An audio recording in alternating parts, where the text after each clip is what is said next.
What if I told you that everything you think you know about human behavior is completely backwards? What if the people around you, your colleagues, your friends, even your family members, are operating according to hidden psychological rules that they themselves don't even understand? Here's the truth that most people will never discover. Humans are not logical creatures. We like to think we are. We tell ourselves that we make rational decisions based on facts and evidence. But neuroscience has revealed something shocking. The human brain makes decisions first, then creates logical justifications afterwards to make us feel smart about choices we've already made unconsciously. This means that every single day, you are surrounded by people who are being controlled by invisible psychological forces. And if you don't understand these forces, you're being controlled by them too. You're reacting instead of responding. You're being influenced instead of influencing. You're playing a game where everyone else knows the rules except you. But what if you could flip the script? What if you could see the psychological patterns that govern human behavior before others even know they exist? What if you could predict what people will do, understand why they do it, and influence their decisions in ways that feel completely natural to them? The most successful leaders, negotiators, entrepreneurs, and influential people in the world, they understand human psychology at a level that gives them an almost supernatural ability to read, predict, and guide human behavior. They're strategic. They see the game that's being played while others don't even realize there's a game happening. This audiobook will give you that same advantage. By the time you finish listening, you will never look at human interactions the same way again. You'll see the psychological triggers that most people miss. You'll understand the subconscious patterns that drive every decision. And you'll have the tools to ethically influence any situation in your favor. But here's what you need to understand. This information is not for everyone. Most people prefer to remain unconscious, to let their emotions and impulses drive their behavior. They're comfortable being predictable, being influenced, being led. If you're ready to step into a higher level of awareness, if you're ready to understand the hidden psychology that controls human behavior, then let's begin. Because once you see these patterns, you can never unsee them. Chapter 1. The illusion of rational behavior. The biggest lie we tell ourselves is that we are rational beings who make logical decisions. This lie is so deeply embedded in our self-perception that we defend it aggressively, even when presented with overwhelming evidence to the contrary. But here's what neuroscientists have discovered that will shatter this illusion forever. Using brain imaging technology, researchers can now see exactly how decisions are made in the human brain. And what they found is revolutionary. The emotional centers of your brain, particularly the limbic system, make decisions up to 7 seconds before your conscious mind even becomes aware that a decision needs to be made. 7 seconds. That means the part of you that thinks it's in control, your rational conscious mind, is actually just along for the ride, creating stories to justify decisions that were already made by your unconscious emotional brain. Think about the last major decision you made. Maybe it was choosing a career, picking a romantic partner, or deciding where to live. You probably told yourself that you weighed the pros and cons, analyzed the options logically, and made the smart choice. Your emotional brain made that decision instantly, based on unconscious psychological triggers you don't even recognize. Your rational mind just created a convincing story afterwards to make you feel intelligent about a choice you had already made. This is why people make decisions that seem completely irrational from the outside. They're not actually being irrational. They're being perfectly rational within the framework of their unconscious psychological programming. Every human being operates according to 3 hidden psychological systems that most people never become aware of. The first system is the survival brain. This is the most primitive part of your psychological makeup, and its only job is to keep you alive and safe. It doesn't care about logic, success, or long-term goals. It only cares about immediate threats and opportunities. When someone reacts defensively to feedback, when they resist change even when it would benefit them, when they choose comfort over growth, they're being controlled by their survival brain. This system operates entirely below conscious awareness, but it drives more human behavior than any other psychological force. The second system is the social brain. Humans evolved as tribal creatures, and our survival depended on our ability to fit in with the group. Your social brain is constantly scanning for social threats, opportunities to increase your status, and ways to maintain belonging within your tribe. When people conform to group opinion even when they know it's wrong, when they buy status symbols they can't afford, when they stay in toxic relationships or jobs because leaving would mean social rejection, they're being controlled by their social brain. This system is why peer pressure works on adults just as effectively as it works on teenagers. The third system is the meaning-making brain. Humans cannot tolerate uncertainty or randomness. We must create stories that explain everything that happens to us, even when those stories are completely inaccurate. Your meaning-making brain is constantly interpreting reality through the lens of your existing beliefs, filtering out information that contradicts what you already think you know, and creating narratives that make you feel like you understand what's happening. This is why two people can witness the exact same event and come away with completely different interpretations of what occurred. Here's the crucial insight. These three systems operate automatically and unconsciously. Most people have no idea they're being controlled by them. They think their thoughts are their own, their decisions are rational, and their reactions are justified. But they're wrong. They're biological machines running ancient psychological programming that was designed for a world that no longer exists. Once you understand this, everything changes. You stop taking people's reactions personally because you realize they're not really reacting to you. They're reacting to unconscious psychological triggers that you accidentally activated. You stop being confused by seemingly irrational behavior because you can see the hidden logic behind every human action. And most importantly, you stop being controlled by your own unconscious programming because awareness is the first step toward freedom. The people who truly understand human psychology know that logic is not what drives behavior. Emotion is what drives behavior, and logic is what we use to justify our emotional decisions afterwards. This is why facts don't change minds. This is why people don't do what's obviously in their best interest. And this is why the most influential people in the world focus on emotional triggers, not logical arguments. Chapter 2. The 6 invisible forces that control every human decision.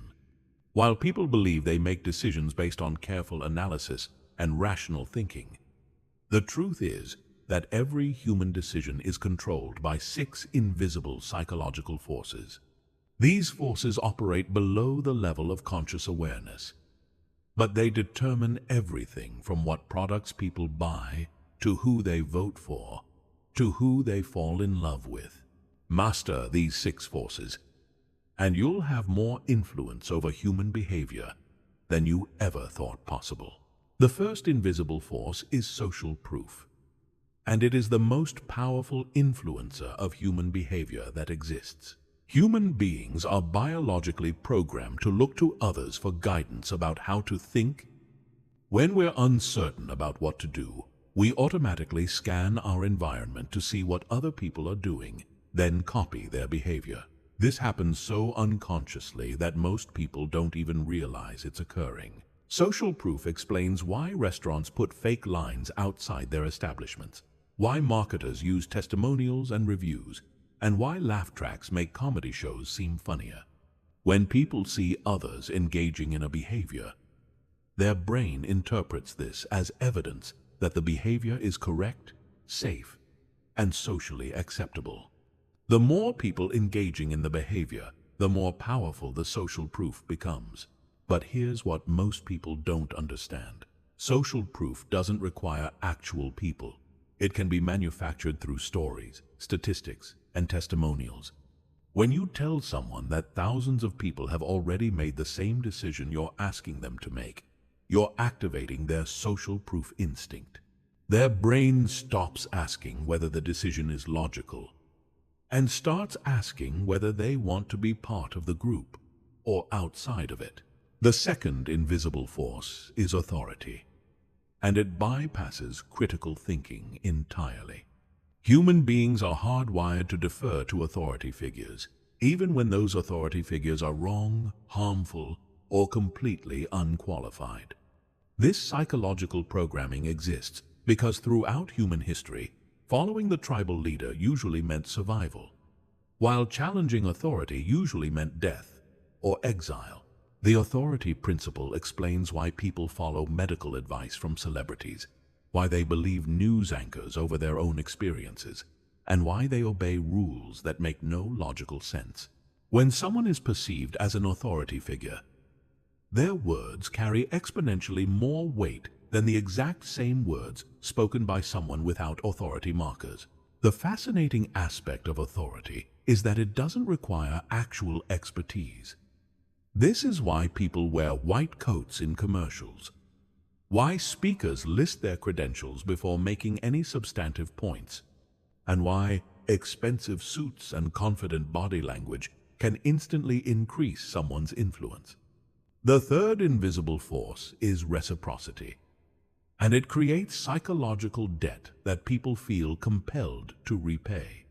When someone does something for you, gives you something, or provides value in any way, your brain automatically calculates that you owe them something in return. This happens even when you didn't ask for the favor, even when the gift was small, and even when you suspect the person has ulterior motives. Reciprocity explains why free samples increase sales, why politicians kiss babies and shake hands, and why the most influential people always give value before asking for anything in return. When you provide value to someone first, you're making a deposit in their psychological bank account. Later, when you make a request, their brain feels obligated to honor that request, to balance the psychological books. The key to using reciprocity ethically is to provide genuine value without expecting immediate returns. When you help someone solve a problem, teach them something valuable, or make their life easier in any way, you're activating their reciprocity instinct. They will look for opportunities to return the favor, often in ways that are far more valuable than your original contribution. The fourth invisible force is consistency, and it locks people into patterns of behavior that can last for years or even decades. Human beings have a deep psychological need to be consistent with their previous decisions, statements, and self-image. Once someone takes a position or makes a commitment, especially if it's public or written down, their brain will work overtime to maintain consistency with that position, even when new evidence suggests they should change course. Consistency explains why people stay in bad jobs, maintain dysfunctional relationships, and continue voting for politicians who repeatedly disappoint them. It's not that they enjoy suffering, it's that changing course would require admitting they were wrong, which threatens their self-image and creates cognitive dissonance. The most powerful application of consistency is getting people to make small commitments that align with larger goals. When someone agrees to a small request that's consistent with a bigger request you'll make later, they've created a psychological pathway that makes the larger request much more likely to be accepted. Their brain wants to maintain consistency between their small action and their larger behavior.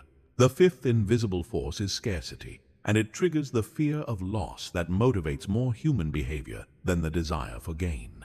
When something is perceived as rare, limited, or about to become unavailable, This happens because your survival brain interprets scarcity as a threat, activating fight or flight responses that bypass rational thinking entirely. Scarcity explains why limited time offers work, why people fight over the last item on a shelf, and why exclusive access to anything immediately makes it more desirable. When you create genuine scarcity around an opportunity, idea, or resource, you're activating one of the most powerful motivational forces in human psychology. The sixth invisible force is likability, and it determines whether people want to be influenced by you in the first place. Human beings prefer to say yes to people they like, trust, and feel connected to. This seems obvious, but what's not obvious is that likability can be systematically increased through understanding the psychological factors that create affinity between people. People like others who are similar to them, who give them genuine compliments, and who work toward shared goals. They also like people who are attractive, confident, and associated with positive experiences. When you consciously cultivate these likability factors, you're not being manipulative. Understanding these six forces gives you a completely different lens through which to view human behavior. Every decision, every reaction, every seemingly irrational choice can be understood as the result of one or more of these invisible forces activating in someone's unconscious mind. Chapter 3. Reading the hidden language of human behavior. While people focus on the words someone is saying, the real communication is happening through a hidden language that most people never learn to read. This hidden language consists of micro-expressions, body positioning, vocal tonality, and unconscious behavioral patterns that reveal what someone is actually thinking and feeling, regardless of what they're saying with their words. The human face contains over 40 muscle groups that create thousands of possible expressions, most of which happen so quickly that they barely register in conscious awareness. These micro-expressions last for fractions of a second, but they reveal the true emotional state behind whatever someone is pretending to feel. Learning to read micro-expressions gives you the ability to see through deception, understand hidden emotions, and predict how someone will behave before they know it themselves. The 7 universal micro-expressions are happiness, sadness, anger. These expressions are the same across all cultures and appear automatically when someone experiences the corresponding emotion, even when they're trying to hide it.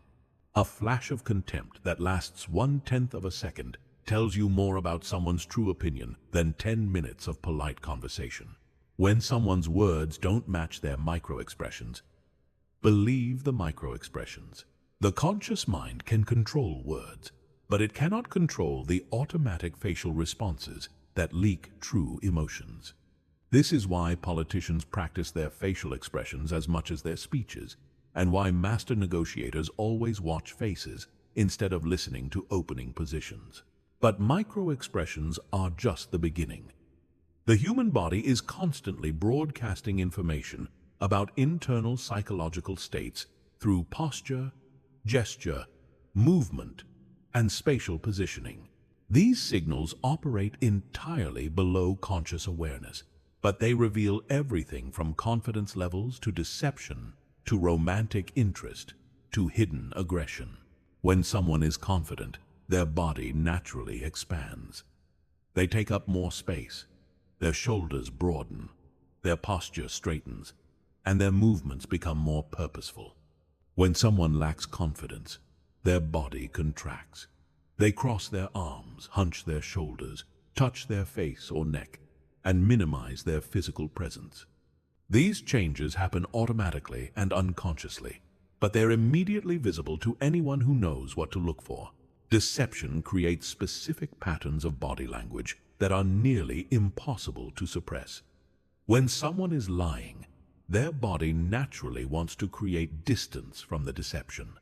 They'll lean away, create barriers with their arms or objects, reduce eye contact, and increase self-soothing behaviors like touching their face or playing with their hair. Their movements become more restricted and controlled because their conscious mind is working overtime to manage the deception. The most revealing aspect of body language is what happens during transitions. When someone changes topics, when they're asked unexpected questions, or when they're forced to address something they'd rather avoid, their body language shifts before their words catch up. These transition moments reveal true attitudes and emotions that people work hard to conceal during normal conversation. Vocal tonality carries even more information than body language because it's almost completely unconscious. The human voice contains dozens of variables, including pitch, pace, volume, rhythm, breathiness, tension, and resonance. Each of these variables changes automatically based on emotional state, stress level, confidence, and truthfulness. Learning to read vocal patterns gives you access to someone's internal psychological state in real time. When someone is nervous or stressed, their vocal pitch rises, their pace increases, and their breathing becomes shallow. When someone is confident and relaxed, their voice becomes deeper, their pace slows down, and their words carry more resonance. When someone is being deceptive, their voice often becomes more controlled and less natural, with longer pauses and more careful word selection. The most powerful vocal indicator is incongruence between content and delivery. When someone says they're excited but their voice is flat, when they claim to be confident but their voice is shaky, when they insist they're telling the truth but their voice becomes tight and controlled, their vocal patterns are revealing their true internal state. But reading body language and vocal patterns is only useful if you understand what drives the behavior you're observing. Every physical expression of emotion and thought is connected to underlying psychological patterns that determine how someone will behave in different situations. When you see someone displaying dominance behaviors like expanded posture, direct eye contact, and controlled movement, you're seeing someone who feels psychologically safe and in control. They're likely to be more willing to take risks, make decisions quickly, and resist influence attempts. When you see someone displaying submission behaviors like contracted posture, reduced eye contact, and fidgety movement, you're seeing someone who feels psychologically threatened or uncertain. They're likely to be more cautious, more influenceable, and more focused on avoiding mistakes than creating opportunities. The key insight is that these behavioral patterns are not random. They're predictable responses to psychological states and social dynamics. When you understand the psychological forces that create specific behavioral patterns, you can predict how someone will respond to different approaches, what motivates them, and what they're likely to do next. This gives you an enormous advantage in every human interaction. Instead of guessing what someone is thinking or feeling, you can read their hidden language and respond appropriately. Instead of being confused by mixed signals, you can see the unconscious patterns that explain seemingly contradictory behavior. And instead of being reactive to whatever someone presents on the surface, you can be strategic based on what's actually happening beneath their conscious awareness. Chapter 4. The Psychology of Influence and Persuasion. Most people think influence is about having good arguments, being persistent, or having authority over others. They're completely wrong. Real influence operates at the psychological level, where decisions are actually made, not at the logical level, where people pretend decisions are made. Understanding the psychology of influence means understanding how to align your requests with the unconscious decision-making patterns that actually control human behavior. The foundation of all influence is trust. But trust is not what most people think it is. Trust is not about being trustworthy in the moral sense, though that's certainly important. Trust is about being predictable in ways that make someone's brain feel safe. When someone's unconscious mind perceives you as predictable, non-threatening, and aligned with their interests, their psychological defenses lower, and they become open to your influence. Trust is built through 3 specific mechanisms that operate below conscious awareness. The first mechanism is similarity. People trust others who are like them, because similar people are perceived as having similar interests and motivations. This similarity can be demographic, but it's much more powerful when it's behavioral, emotional, or philosophical. When you mirror someone's communication style, match their energy level, and reflect their values back to them, you're activating their similarity trust triggers. The second mechanism is consistency. People trust others whose behavior is predictable and reliable. When you do what you say you'll do, when you show up consistently, and when your behavior aligns with your stated values, you're demonstrating the kind of predictability that makes someone's brain classify you as safe and trustworthy. Inconsistency triggers threat detection systems and makes influence nearly impossible. The third mechanism is competence. People trust others who demonstrate the ability to deliver results in areas that matter to them. This competence doesn't have to be in the exact area where you're seeking influence, but it does have to be visible and relevant. When you demonstrate expertise, share valuable insights, or solve problems effectively, you're building competence-based trust that transfers to other areas of interaction. Once trust is established, influence becomes a matter of psychological positioning. The most powerful influence technique is reframing, which means changing how someone thinks about a situation without changing the facts of the situation. Every situation can be interpreted multiple ways, and whichever interpretation dominates someone's thinking determines their emotional response and behavioral choices. When you want someone to take action, you reframe the situation as an opportunity rather than a risk. When you want someone to change their mind, you reframe new information as consistent with their existing beliefs rather than contradictory to them. When you want someone to say yes to a request, you reframe the request as aligned with their goals rather than as a favor for you. The key to effective reframing is understanding someone's psychological priorities. Everyone has unconscious hierarchies of what matters most to them, whether that's security, status, freedom, connection, achievement, or meaning. When you frame your request in terms of their highest psychological priority, their brain interprets saying yes as serving their own interests rather than serving yours. Another fundamental influence principle is the psychology of choice architecture. The way options are presented dramatically influences which option someone will choose, even when the underlying options remain exactly the same. This happens because people don't evaluate choices in absolute terms. They evaluate choices relative to other available options and relative to how those options are framed. When you want someone to choose a particular option, you don't focus on making that option perfect. This might mean introducing a decoy option that makes your preferred choice look better by comparison. Or it might mean changing the order in which options are presented to take advantage of psychological biases like anchoring and recency effects. The most sophisticated influence technique is creating what psychologists call psychological ownership. When someone feels like they participated in creating a solution, developing an idea, or reaching a conclusion, they become psychologically invested in that outcome. Their brain treats it as their own idea, which means they'll defend it, implement it, and promote it. You create psychological ownership by asking questions that guide someone to discover conclusions for themselves, rather than telling them what to think. You involve them in the problem-solving process, ask for their input on implementation details, and acknowledge their contributions to the final result.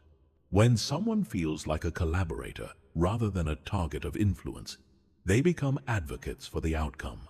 The timing of influence attempts is just as important as the content of influence attempts. People are more open to influence when they're in positive emotional states, when they're not feeling defensive or threatened, and when they have the mental bandwidth to process new information. This means the most effective influencers pay as much attention to when they make requests as to how they make requests. The psychological state that's most conducive to influence is what researchers call relaxed attention. This is when someone is alert and engaged, but not stressed or defensive. They're focused on the conversation, but not overwhelmed by competing priorities. Creating and maintaining this state requires careful attention to environmental factors, emotional dynamics, and conversation flow. Finally, the most ethical and sustainable approach to influence is what could be called aligned influence. This means only attempting to influence people in directions that genuinely serve their interests, as well as your own. When you're trying to influence someone to do something that's bad for them but good for you, you're creating resistance at the unconscious level that makes influence much more difficult and less sustainable. When your influence attempts are aligned with someone's genuine interests, their unconscious mind becomes your ally rather than your obstacle. They want to be influenced because being influenced serves their own goals. This creates a positive feedback loop where successful influence strengthens the relationship and makes future influence even more effective. Chapter 5. Advanced Behavioral Prediction. The ultimate goal of understanding human psychology is not just to read what someone is thinking and feeling right now, but to predict what they will think, feel, and do in the future. Behavioral prediction seems like magic, but it's actually a systematic process based on understanding the psychological patterns that determine how different personality types respond to different situations. Every person operates according to unconscious psychological patterns that remain consistent across different contexts and time periods. These patterns are formed early in life and become deeply ingrained in the neural pathways that control decision-making, emotional responses, and behavioral choices. Once you understand someone's core psychological patterns, their future behavior becomes highly predictable. The first step in behavioral prediction is identifying someone's primary psychological drivers. Everyone is motivated by a combination of basic human needs, including security, significance, variety, connection, growth, and contribution. But each person has a unique hierarchy of these needs that determines their priorities, fears, and decision-making criteria. Someone whose primary driver is security will consistently choose options that minimize risk, preserve stability, and protect what they already have. They'll resist change even when change would benefit them. They'll prefer proven solutions over innovative approaches, and they'll prioritize safety over opportunity. Once you identify security as someone's primary driver, you can predict with high accuracy how they'll respond to proposals, challenges, and decisions. Someone whose primary driver is significance will consistently choose options that enhance their status, recognition, and sense of importance. They'll take risks if those risks come with potential for increased recognition. They'll prefer being a big fish in a small pond over being anonymous in a large organization, and they'll prioritize being right over being effective. Understanding significance as a primary driver allows you to predict their reactions to feedback, their response to competition, and their career choices. The second step in behavioral prediction is understanding someone's stress response patterns. Everyone has predictable ways of responding when they feel threatened, overwhelmed, or under pressure. These stress responses are automatic and unconscious, but they reveal core aspects of personality that remain consistent across situations. Some people respond to stress by becoming more controlling and directive. Others respond to stress by becoming more collaborative and consensus-seeking. They'll slow down decision-making, involve more people in the process, and focus on maintaining relationships even while addressing problems. Some people respond to stress by withdrawing and becoming analytical. They'll gather more information, delay decisions until they feel more certain, and prefer to solve problems independently. Others respond to stress by becoming more expressive and externally focused. They'll talk through problems out loud, seek support from others, and make decisions based more on gut feelings than careful analysis. These stress response patterns are incredibly useful for behavioral prediction because stress situations reveal authentic personality characteristics that people often mask during normal circumstances. When you know how someone responds to pressure, you can predict not only their behavior during crisis situations, but also their underlying psychological makeup that influences their behavior during normal situations. The third step in behavioral prediction is understanding someone's cognitive biases and decision-making shortcuts. Everyone uses mental shortcuts called heuristics to process information and make decisions quickly. These shortcuts are generally useful, but they create predictable patterns of error and bias that can be anticipated once you understand them. Some people have a strong confirmation bias, which means they seek information that confirms what they already believe, and ignore information that contradicts their existing opinions. Once you identify this pattern, you can predict that they'll be resistant to new ideas that challenge their worldview. They'll interpret ambiguous information in ways that support their existing beliefs, and they'll surround themselves with people who share their opinions. Some people have a strong availability bias, which means they overweight information that's easily recalled and underweight information that's more abstract or statistical. Once you identify this pattern, you can predict that they'll be strongly influenced by recent events, personal experiences, and vivid stories, and logical arguments. The fourth step in behavioral prediction is understanding someone's values hierarchy. Everyone has unconscious rankings of what's most important to them, whether that's family, achievement, creativity, justice. These values hierarchies determine how people make trade-offs when different options serve different values. Someone who values achievement above security will consistently choose challenging opportunities over comfortable situations, even when the challenging opportunities involve significant risk. Someone who values family above career advancement will consistently choose options that preserve family relationships over options that enhance professional success, even when the professional opportunities are objectively superior. Understanding someone's values hierarchy allows you to predict their behavior in complex situations where multiple factors are competing for their attention. You can anticipate which factors they'll prioritize, which trade-offs they'll be willing to make, and which outcomes they'll find most satisfying. The final step in behavioral prediction is understanding someone's unconscious relationship patterns. Everyone has typical ways of relating to authority figures, peers, subordinates, and strangers that remain consistent across different relationships and contexts. These patterns are often invisible to the person exhibiting them, but they're clearly visible to outside observers who know what to look for. Some people unconsciously seek approval from authority figures, which means they'll modify their behavior to please bosses, experts, and other high-status individuals. Some people unconsciously resist authority, which means they'll question directives, challenge conventional wisdom, and prefer to make their own decisions regardless of external guidance. Some people unconsciously compete with peers, which means they'll view colleagues as rivals, compare their performance to others constantly, and prefer individual recognition over team success. Some people unconsciously collaborate with peers, which means they'll share information freely, prefer group achievements over individual accomplishments.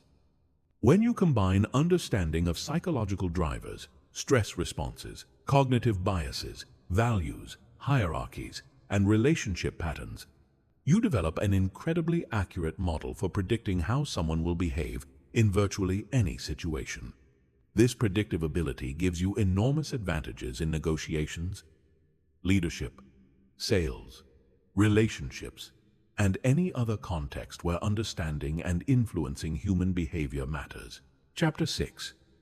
The Psychology of Emotional Control. Most people believe that emotions are something that happen to them, random psychological events that they must endure or fight against. This belief keeps them trapped in reactive patterns that sabotage their success, relationships, and decision-making ability. But here's what neuroscience has revealed. Emotions are not random events. They are predictable psychological responses that can be understood, controlled, and strategically deployed to achieve your goals. The first thing you must understand is that emotions are created by your unconscious interpretation of events, not by the events themselves. Two people can experience the exact same situation and have completely different emotional responses because their brains are interpreting the situation differently. This means that emotional control is not about suppressing feelings or pretending they don't exist. It's about changing the unconscious interpretations that create emotions in the first place. Your brain operates according to what neuroscientists call predictive processing. This means your brain is constantly trying to predict what will happen next based on past experiences and current information. When reality matches your brain's predictions, you feel calm and in control. When reality violates your brain's predictions, you experience negative emotions like anxiety, anger, or frustration. The key to emotional control is learning to update your brain's predictive models in real time. When you feel a negative emotion arising, instead of being consumed by it, you ask yourself what prediction your brain made that isn't matching reality. Then you consciously update that prediction with more accurate information. This process rewires your neural pathways and changes your automatic emotional responses to similar situations in the future. The second principle of emotional control is understanding that emotions have specific physiological signatures that can be interrupted before they take control of your behavior. Every emotion creates a cascade of chemical and physical changes in your body. Anger increases your heart rate, tightens your jaw, and floods your system with stress hormones. Fear creates shallow breathing, muscle tension, and heightened alertness. Anxiety produces restlessness, digestive changes, and scattered attention. When you learn to recognize these physiological signatures early, you can interrupt the emotional cascade before it overwhelms your rational thinking. The most effective technique is controlled breathing, which directly influences your autonomic nervous system and resets your emotional state. When you feel an unwanted emotion beginning, immediately shift to slow, deep breathing with longer exhales than inhales. This activates your parasympathetic nervous system and prevents the emotion from escalating into reactive behavior. The third principle of emotional control is strategic emotional positioning. Instead of trying to eliminate negative emotions entirely, you learn to position yourself emotionally in ways that serve your goals. Different emotional states create different cognitive capabilities, and the most psychologically sophisticated people deliberately cultivate the emotional states that enhance their performance in specific situations. When you need to be creative or innovative, you cultivate positive emotions like curiosity and excitement, because these states broaden your thinking and increase your ability to see new connections and possibilities. When you need to analyze complex problems or make careful decisions, you cultivate neutral emotions like calm focus, because these states narrow your attention and increase your analytical precision. When you need to negotiate or influence others, you cultivate confident emotions like controlled intensity, because these states project authority and make others more likely to defer to your judgment. The fourth principle is emotional contagion mastery. Human emotions are highly contagious because of mirror neurons in your brain that automatically mimic the emotional states of people around you. Most people are completely unconscious of this process, which means they're constantly absorbing other people's emotions and mistaking those emotions for their own authentic feelings. When you master emotional contagion, you flip this dynamic completely. Instead of absorbing other people's emotions, you become the emotional leader in every interaction. You consciously project the emotional state you want others to experience, and their mirror neurons automatically sync to your emotional frequency. This gives you tremendous influence over group dynamics, negotiations, and relationship outcomes. The most advanced level of emotional control is what could be called emotional aikido. Instead of fighting against difficult emotions or trying to suppress them, you learn to redirect their energy toward productive outcomes. Anger can be redirected into focused determination. Anxiety can be redirected into careful preparation. Frustration can be redirected into creative problem solving. Fear can be redirected into heightened awareness and strategic caution. This redirection process requires understanding that emotions are not inherently positive or negative. They are sources of energy and information that can be channeled in constructive or destructive directions. When you experience a strong emotion, instead of judging it as good or bad, you ask what this emotion is trying to tell you and how its energy can be used to serve your goals. The final aspect of emotional control is developing what psychologists call emotional granularity. Most people have very limited emotional vocabularies and lump complex feelings into broad categories like good or bad, happy or sad, stressed or relaxed. This emotional imprecision makes it impossible to respond appropriately to what you're actually feeling.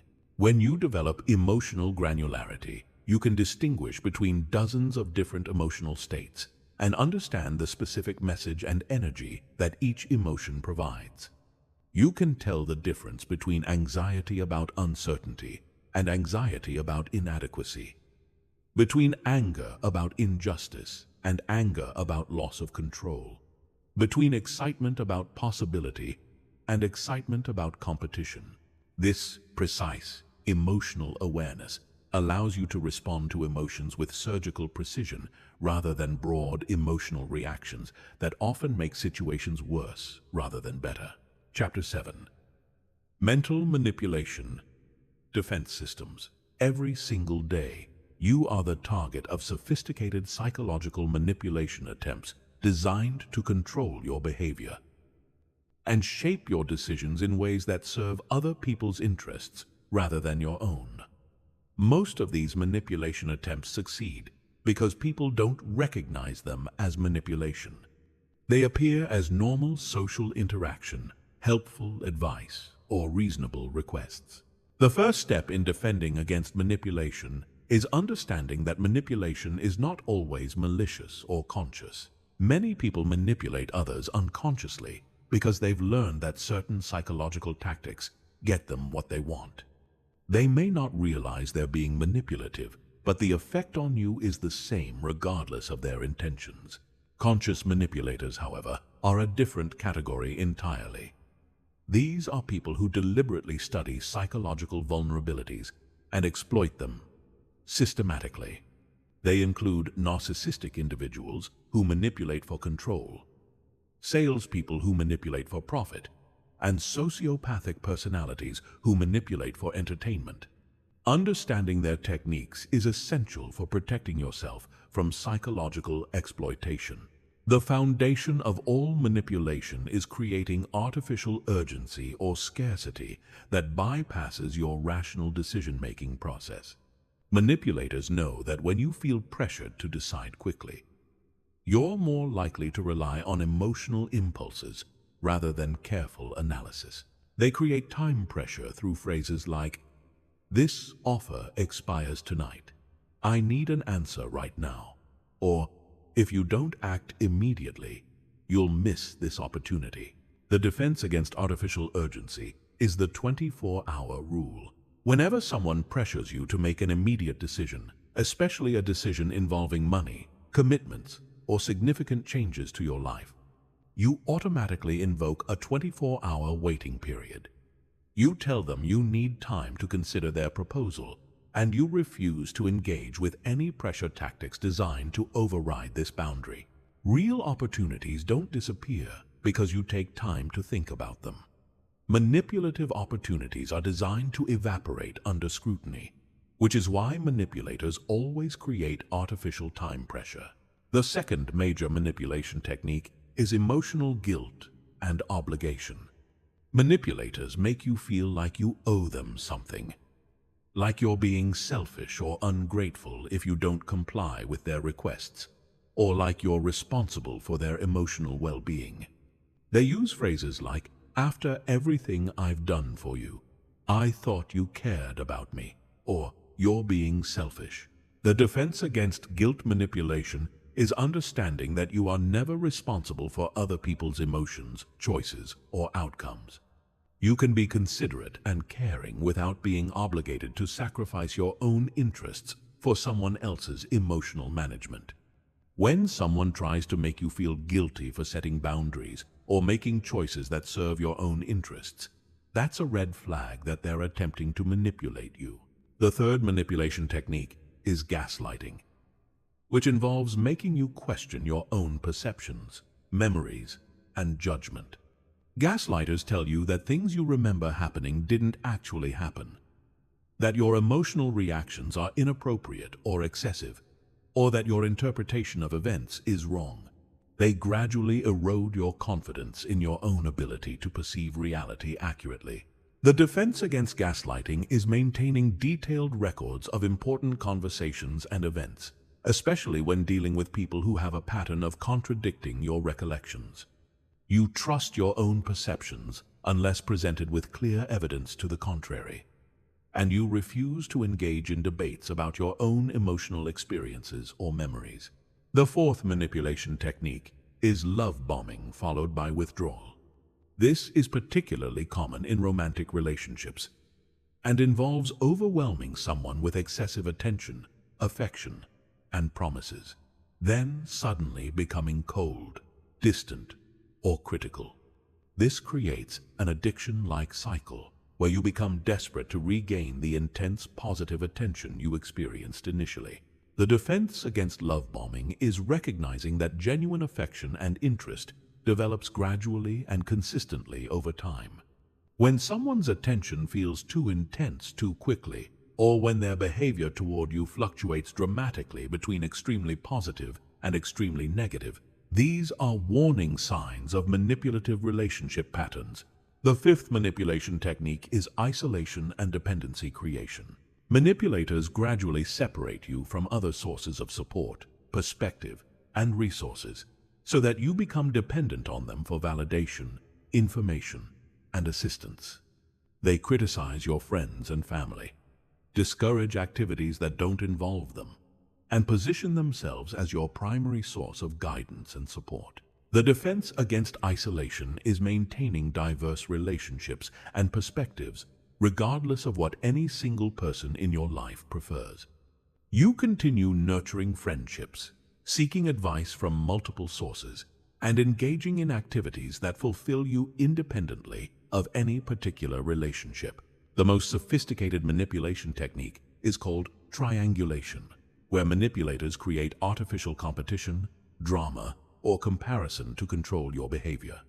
They might tell you about other people who are interested in opportunities they're offering you, suggest that others are questioning your commitment or capability, or create situations where you feel like you need to prove your worth relative to others.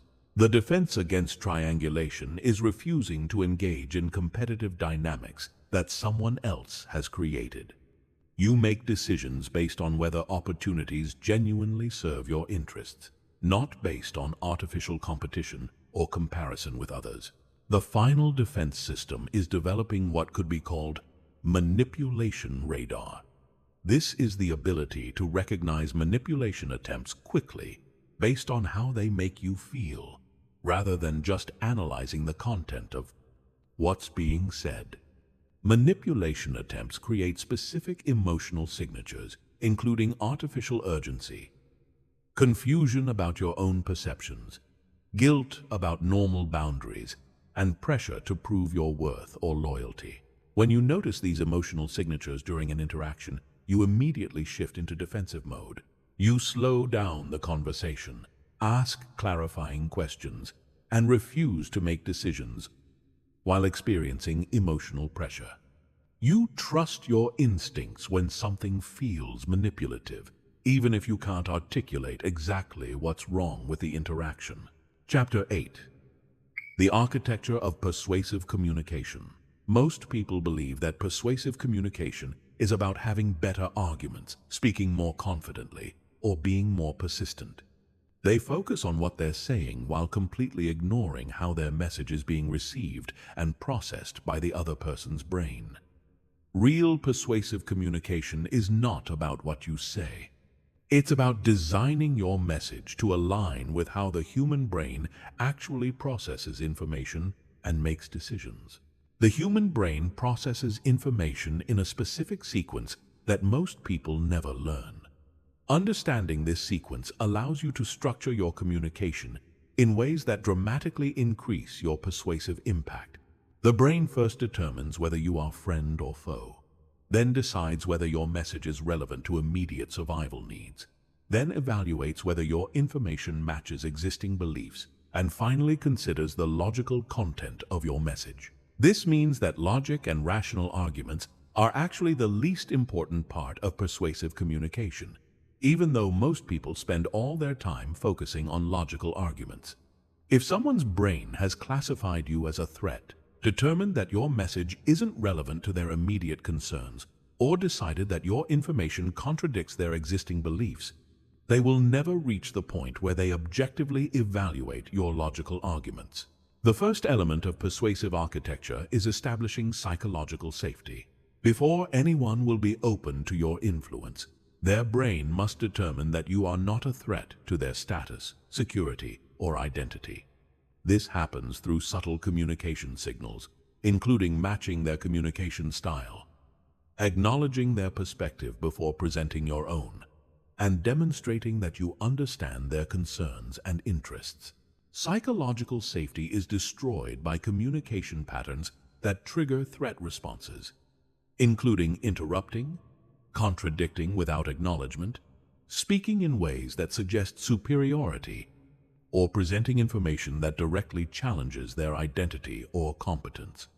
When someone feels threatened, their brain activates defensive systems that make persuasion virtually impossible. The second element is relevance establishment. You must connect your message to something the other person already cares about before they will invest attention in understanding what you're trying to communicate. This requires understanding their current priorities, concerns, and interests, then positioning your message as relevant to those existing motivations. Relevance cannot be assumed or imposed. It must be explicitly established through language that connects your message to their acknowledged goals, problems, or desires. When you skip relevance establishment, people may listen politely to your message, but they won't be psychologically engaged with processing it seriously. The third element is belief bridge construction. Instead of challenging someone's existing beliefs directly, you build bridges between their current beliefs and the new information you want them to accept.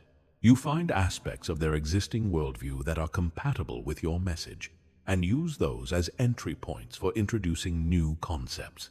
Direct belief challenges activate confirmation bias and make people more resistant to your message. Belief bridges make new information feel like a natural extension of what someone already thinks, rather than a contradiction of their existing worldview. The fourth element is emotional resonance creation. Information that connects to someone's emotions is processed more deeply and remembered more clearly than information that remains purely logical.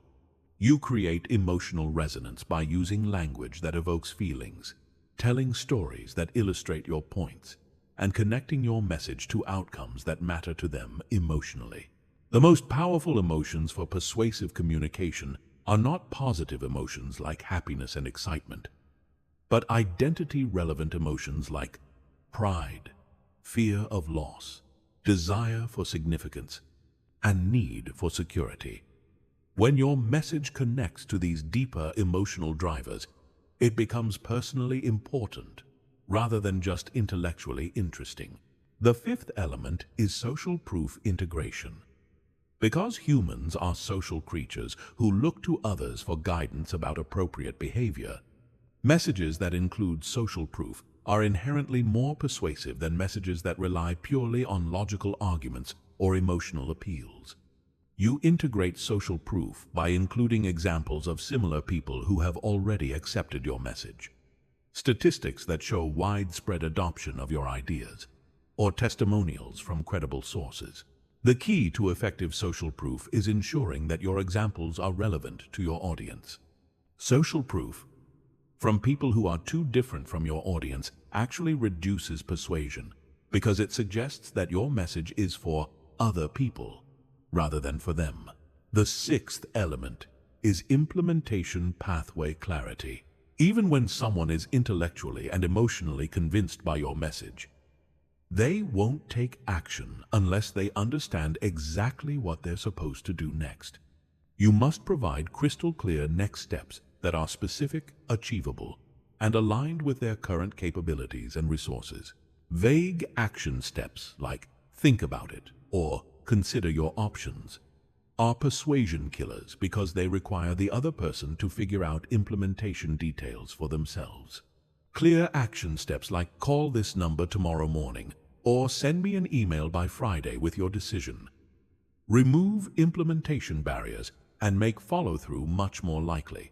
The seventh element is resistance anticipation. Every persuasive message will encounter some form of psychological resistance, whether that's skepticism about your credibility, concerns about the consequences of accepting your message, or simple inertia against changing existing patterns. The most persuasive communicators anticipate likely sources of resistance and address them proactively, rather than waiting for them to emerge. This might involve acknowledging potential downsides to your proposal before the other person raises them, providing evidence that addresses likely skepticism, or offering guarantees that reduce the perceived risk of accepting your message. The final element is commitment. Once someone has accepted your message and agreed to take action, you reinforce their commitment by helping them articulate why their decision makes sense and creating accountability mechanisms that make follow-through more likely. Commitment reinforcement transforms persuasion from a one-time event into an ongoing process that increases the probability that initial agreement will translate into sustained behavioral change. Chapter 9. Advanced Social Dynamics and Power Psychology.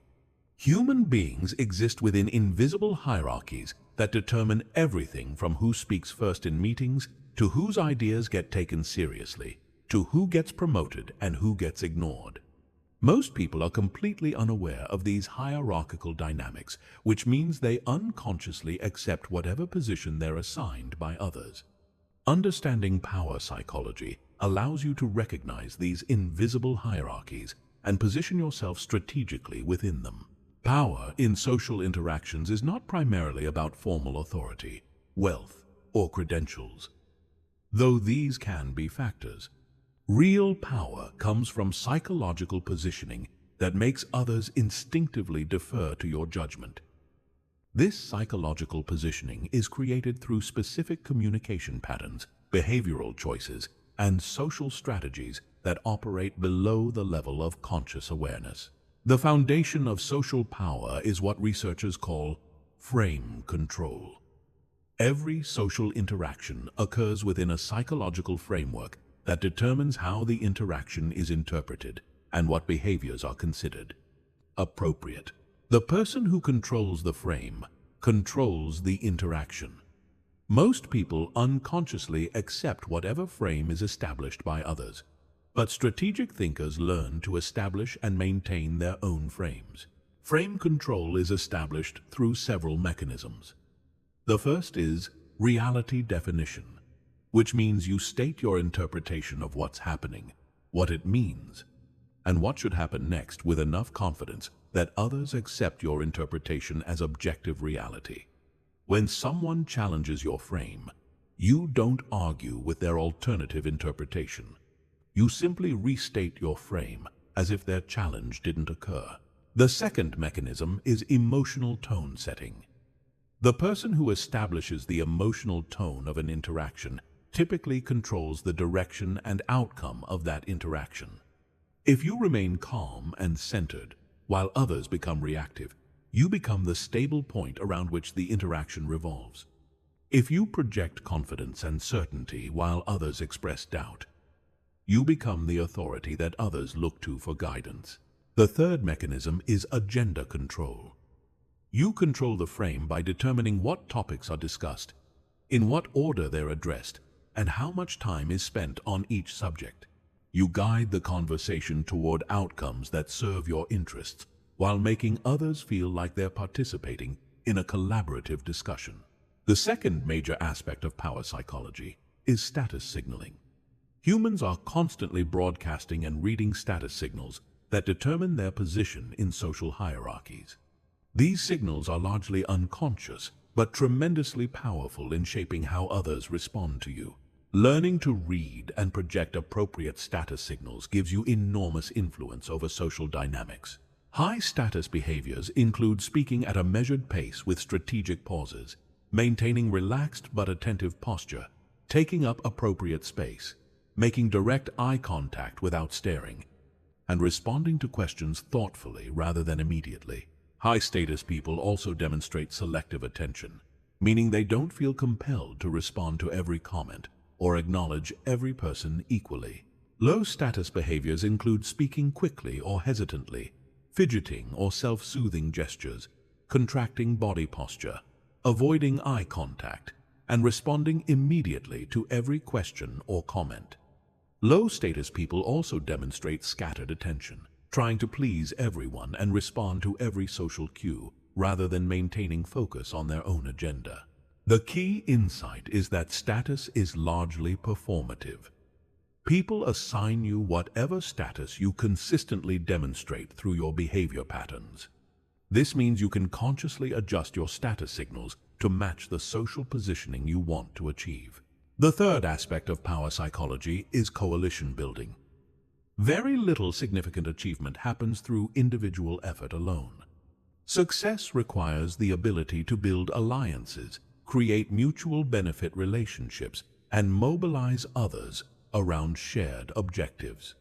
This requires understanding what motivates different types of people and how to position your goals as aligned with their interests. Effective coalition building starts with understanding that different people are motivated by different psychological drivers. Some people are motivated primarily by recognition and will support initiatives that make them look good. Some people are motivated by security and will support initiatives that reduce risk or protect existing resources. Some people are motivated by growth and will support initiatives that provide learning opportunities or new challenges. The most effective coalition builders don't try to motivate everyone the same way. They customize their approach based on each person's primary psychological drivers and show how supporting the initiative serves that person's specific interests and values. The fourth aspect is influence currency management. In social and professional environments, influence operates like an economic system where you accumulate and spend different types of currency.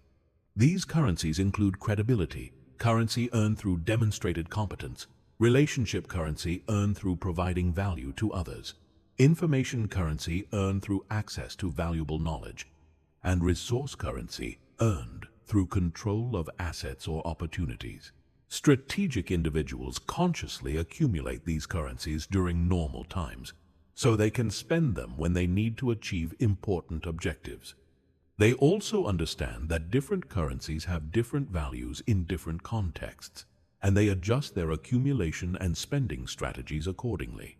The fifth aspect is strategic vulnerability and authenticity. Contrary to what many people believe, strategic vulnerability actually increases your social power rather than decreasing it. When you selectively share challenges you're facing, mistakes you've made, or uncertainties you're experiencing, you create psychological intimacy that makes others more likely to trust and support you. The key is that this vulnerability must be strategic rather than compulsive. You share vulnerabilities that humanize you without undermining your competence, that create connection without creating concern about your ability to deliver results, and that invite support without creating obligation or burden. The final aspect of power psychology is situational adaptability. Different social contexts require different approaches to power and influence. The strategies that work in corporate environments may be counterproductive in creative environments. The approaches that work with analytical personalities may backfire with relationship-oriented personalities. The most socially powerful people are those who can read the social context accurately and adjust their approach accordingly. They understand that power is not a fixed characteristic, but a dynamic relationship that changes based on context, relationships, and objectives. Chapter 10. The psychology of decision-making under pressure. When people are under pressure, their decision-making processes change dramatically in ways that most people don't understand. And high stakes activate different parts of the brain and create predictable patterns of decision-making that can either enhance or sabotage performance, depending on whether you understand how to work with these patterns rather than against them. The first thing that happens under pressure is that your brain shifts from deliberative thinking to automatic thinking. Under normal circumstances, you have access to your full analytical capabilities and can carefully weigh options, consider long-term consequences, and make decisions based on complex reasoning. Under pressure, your brain shifts to rapid pattern recognition and emotional decision-making that prioritizes speed over accuracy. This shift happens because your survival brain interprets pressure as potential threat. From an evolutionary perspective, taking time to carefully analyze a potential predator would get you killed. So your brain automatically shifts to fight or flight decision-making that prioritizes immediate response over optimal outcomes. Understanding this shift allows you to prepare for pressure situations by preloading your automatic thinking with high-quality decision patterns. This means identifying the types of pressure situations you're likely to face, determining the optimal responses to those situations in advance, and rehearsing those responses until they become automatic. The second major change under pressure is that your attention narrows dramatically. Under normal circumstances, you can maintain awareness of multiple factors, consider various perspectives, and keep track of subtle but important details. Under pressure, your attention becomes laser-focused on what your brain perceives as the most immediate threat or opportunity, and you become blind to everything else. This attention narrowing can be beneficial when you need to focus intensively on a specific task, but it becomes problematic when optimal decisions require considering multiple factors simultaneously. The key is learning to artificially broaden your attention during pressure situations by using systematic checklists and decision frameworks that force you to consider factors. The third change is that your risk assessment becomes heavily biased toward avoiding losses rather than pursuing gains. Under pressure, your brain dramatically overweights potential negative outcomes and underweights potential positive outcomes. This happens because your survival brain is designed to keep you alive, not to help you achieve optimal results. And staying alive requires avoiding catastrophic losses more than it requires maximizing gains. This loss avoidance bias can cause you to make overly conservative decisions that minimize immediate risk while sacrificing long-term opportunity. The counter strategy is to deliberately force yourself to consider potential positive outcomes and long-term gains. When making decisions under pressure, even when your emotional instincts are focused entirely on avoiding immediate losses. The fourth change is that your time horizon shrinks dramatically. Under pressure, you become focused on immediate outcomes and lose perspective on long-term consequences.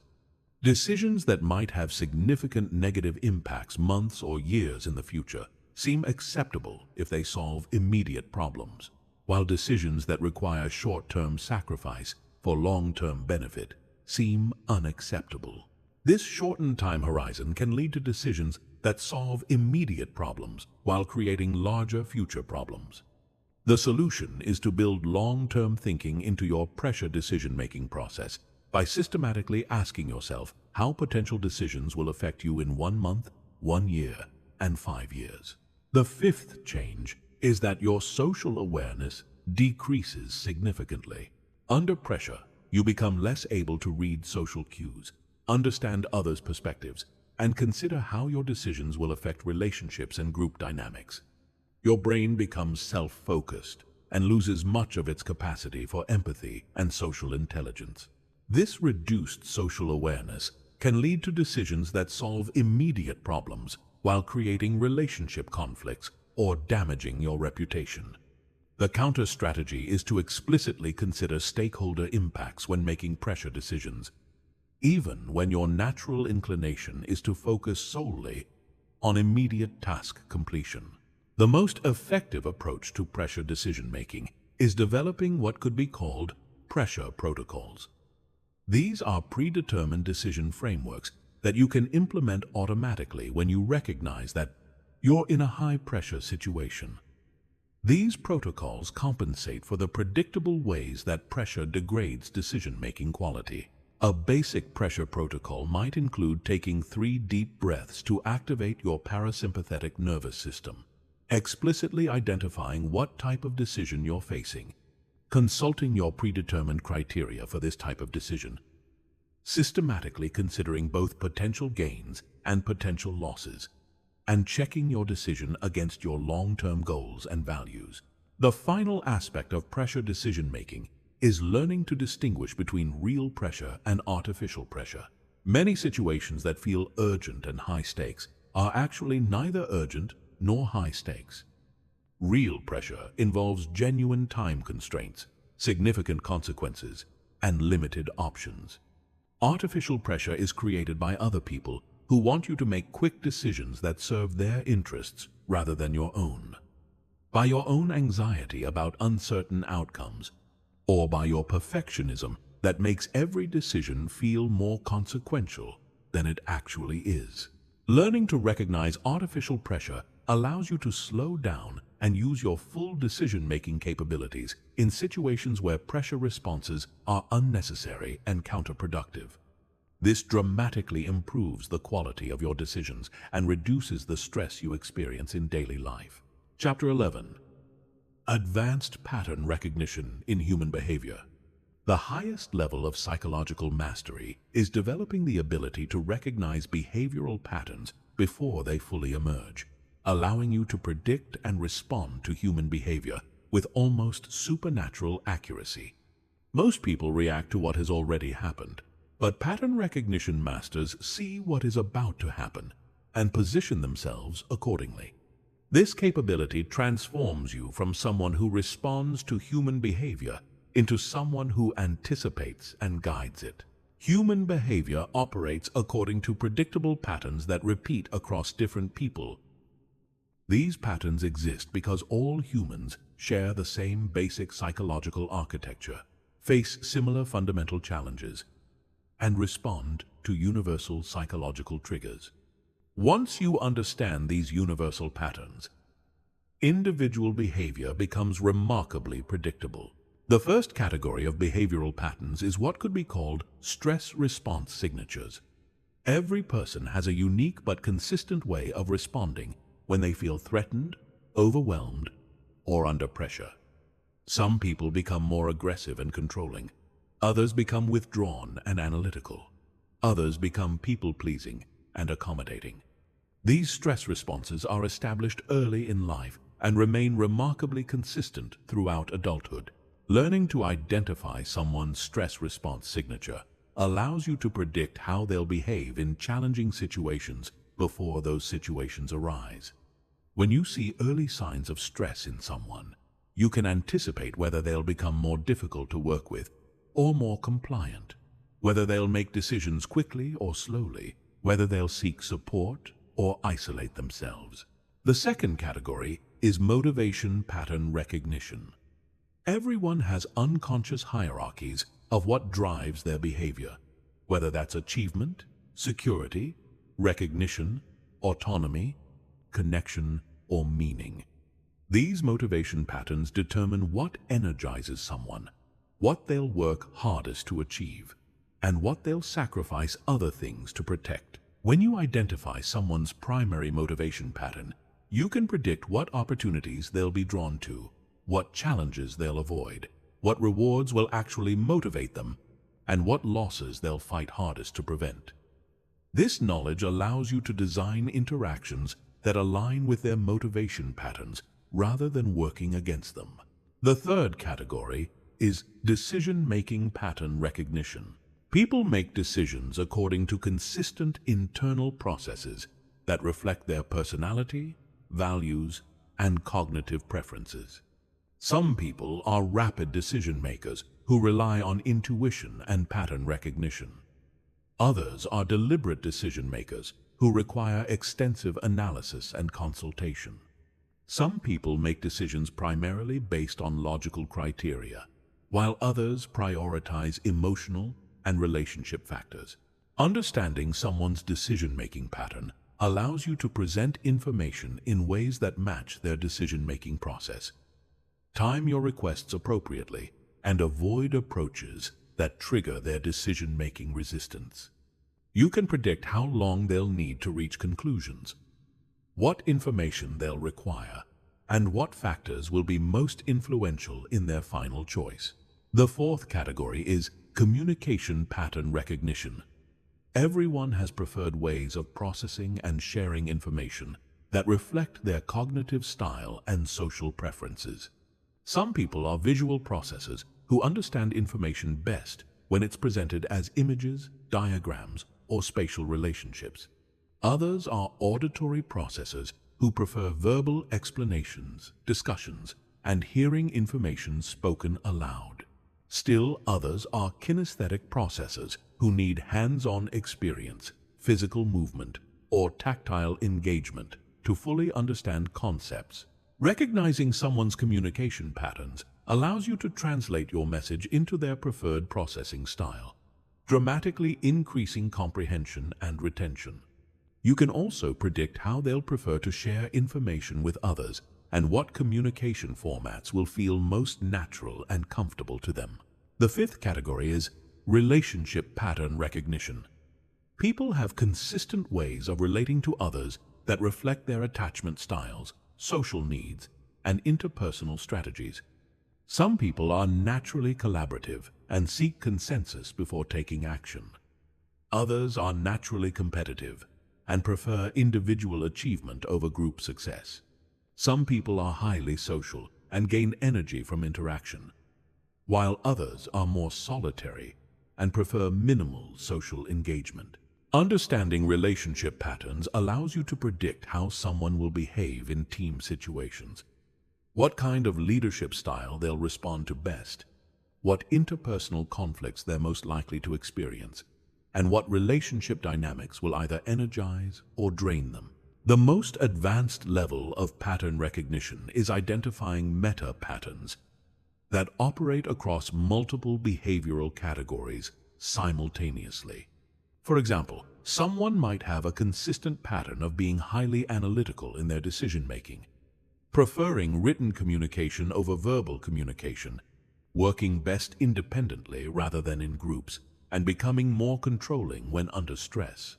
These interconnected patterns create a comprehensive behavioral profile that allows extremely accurate prediction of behavior across diverse situations. Developing pattern recognition requires systematic observation over time, combined with understanding of psychological principles. You must train yourself to notice behavioral consistency, rather than being distracted by superficial variations in how patterns are expressed. The same underlying pattern might look different in different contexts, but the core psychological dynamics remain consistent. The key to ethical pattern recognition is using this knowledge to create mutual benefit rather than one-sided advantage. When you understand someone's behavioral patterns, you can interact with them in ways that feel natural and comfortable, and create opportunities that align with their motivations. This makes relationships more effective and satisfying for both parties, rather than giving you exploitative power over others.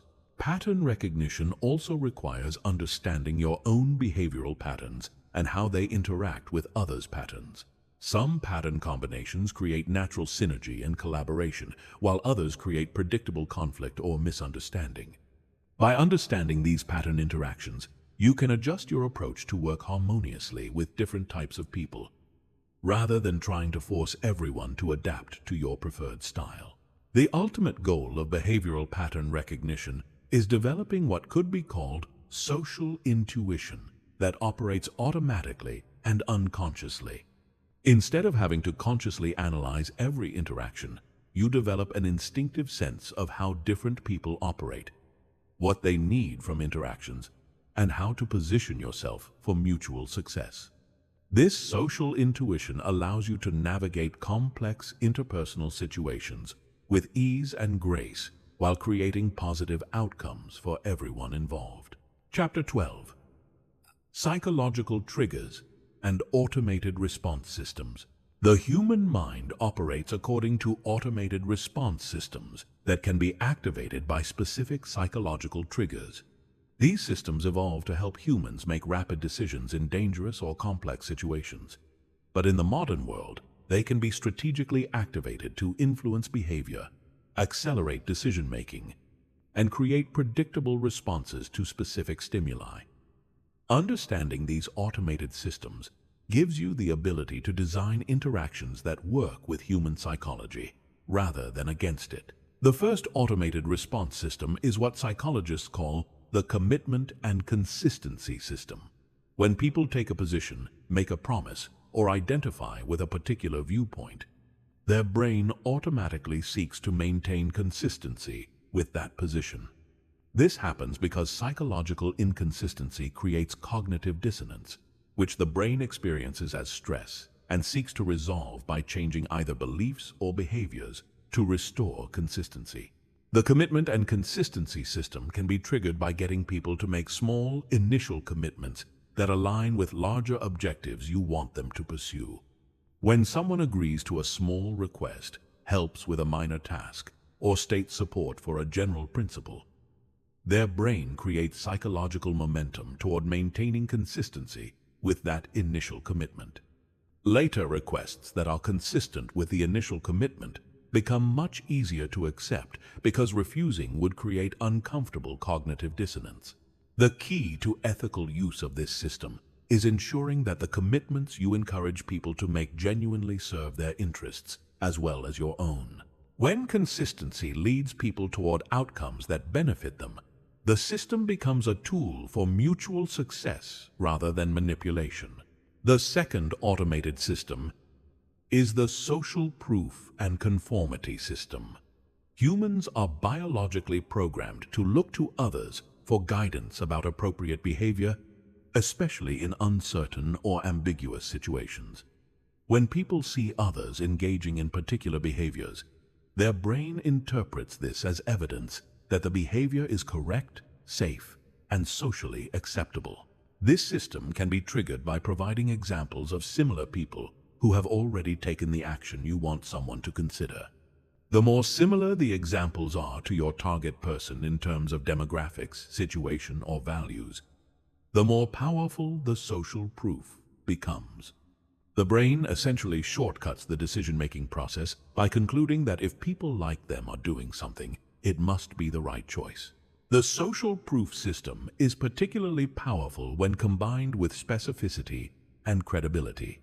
Instead of saying, "Lots of people do this," you provide specific examples with concrete details that make the social proof feel real and relevant.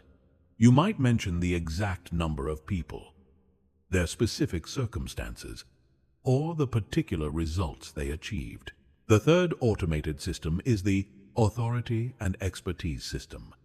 Throughout human history, following the guidance of knowledgeable authority figures usually improved survival odds. So the brain developed automatic deference responses to perceived expertise and authority. When someone is identified as an expert or authority in a relevant domain, their recommendations carry disproportionate weight compared to the same recommendations coming from non-experts. This system can be triggered by establishing credibility and expertise before making requests or recommendations. You might mention relevant credentials, share examples of past success, demonstrate deep knowledge of the subject matter, or have your expertise validated by other recognized authorities. The key is that the expertise must be genuinely relevant to the situation where you're seeking influence. The authority system is also triggered by confidence and certainty in communication.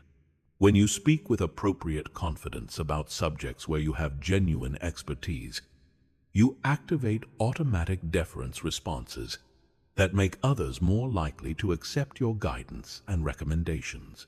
The fourth automated system is the reciprocity and obligation system. Humans have a deep psychological need to balance social exchanges and return favors, gifts, or assistance they've received.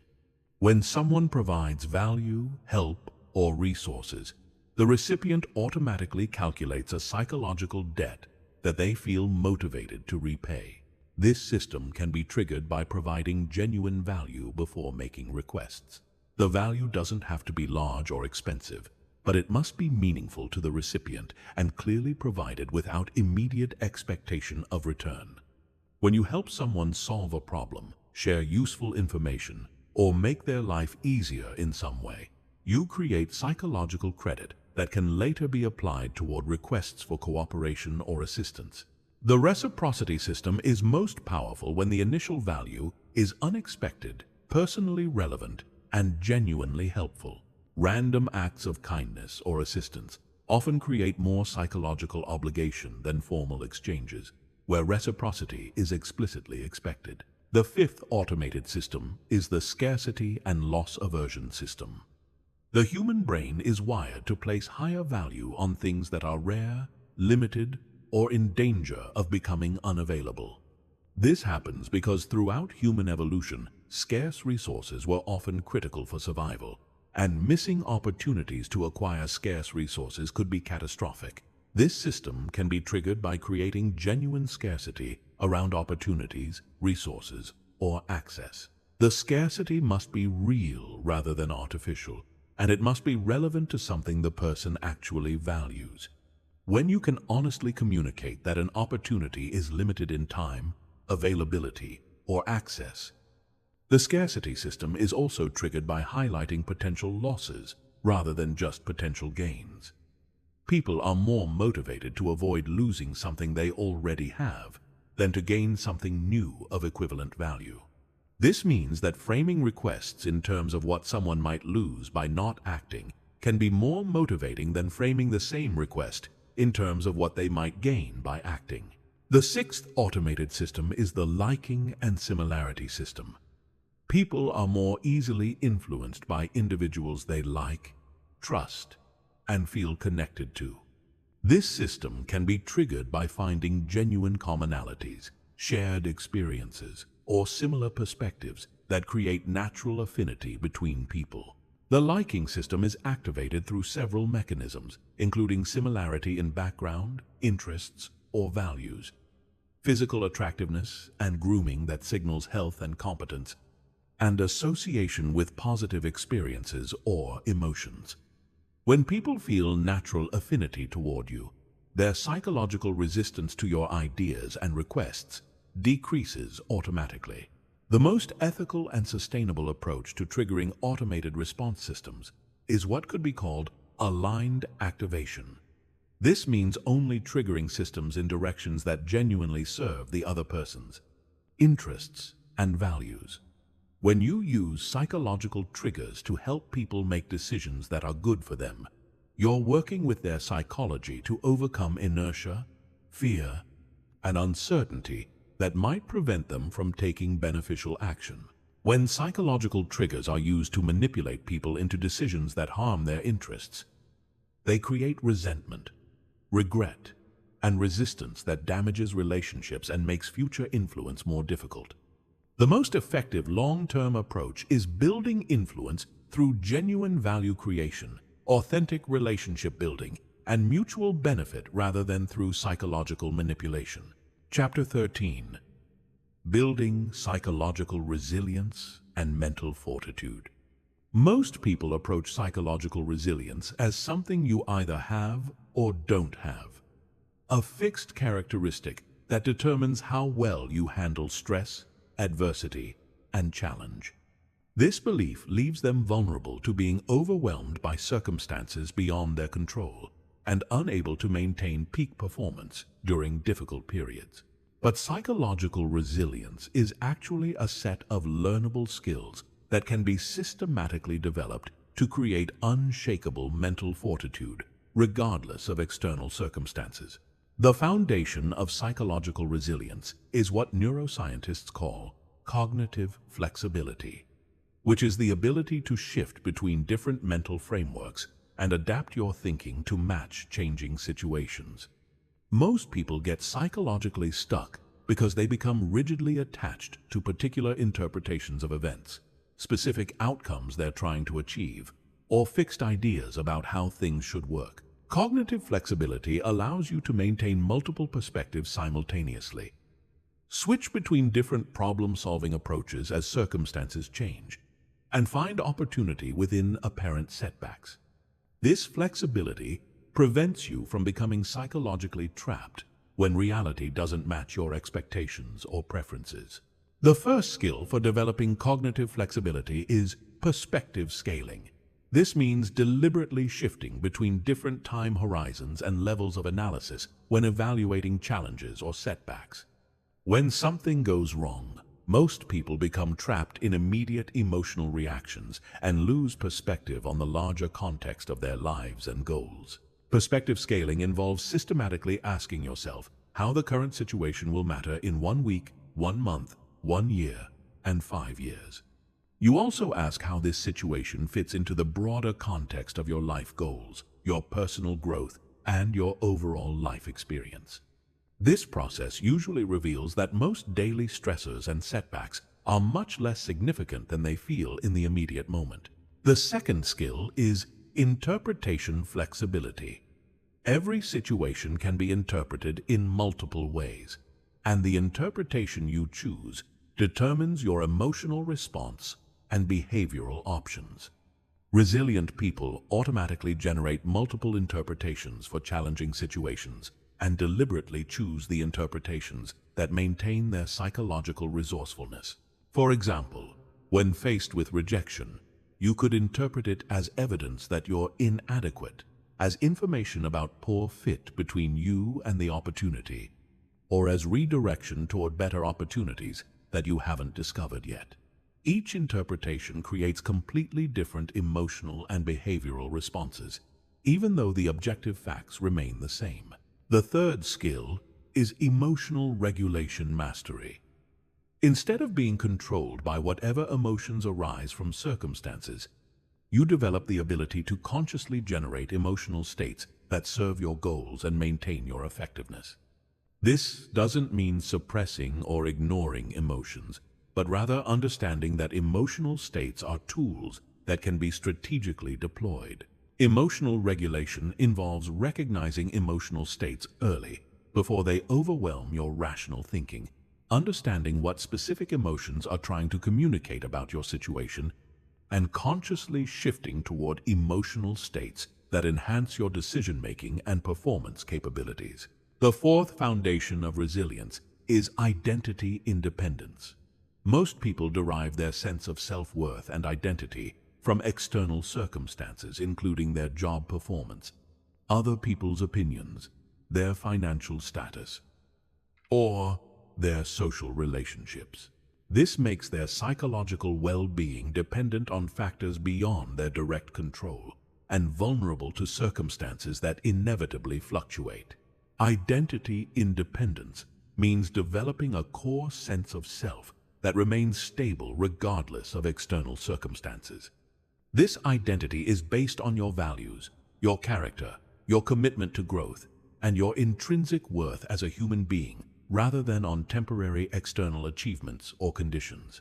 When your identity is independent of circumstances, setbacks become information and learning opportunities rather than threats to your fundamental sense of worth. Success becomes satisfying, but not necessary for psychological well-being. Other people's opinions become interesting data, but not determinants of your self-perception. The fifth foundation is control focus mastery. Resilient people automatically distinguish between factors within their control and factors outside their control. Then focus their attention and energy exclusively on factors they can actually influence. This prevents the psychological drain that comes from worrying about or trying to change things that are fundamentally beyond their power to control. Control focus involves identifying your sphere of influence in any situation, accepting factors outside that sphere without psychological resistance, and channeling all your mental and emotional resources toward areas where your actions can actually make a difference. This focus creates a sense of personal agency and effectiveness even in challenging circumstances. The sixth foundation is meaning-making capability.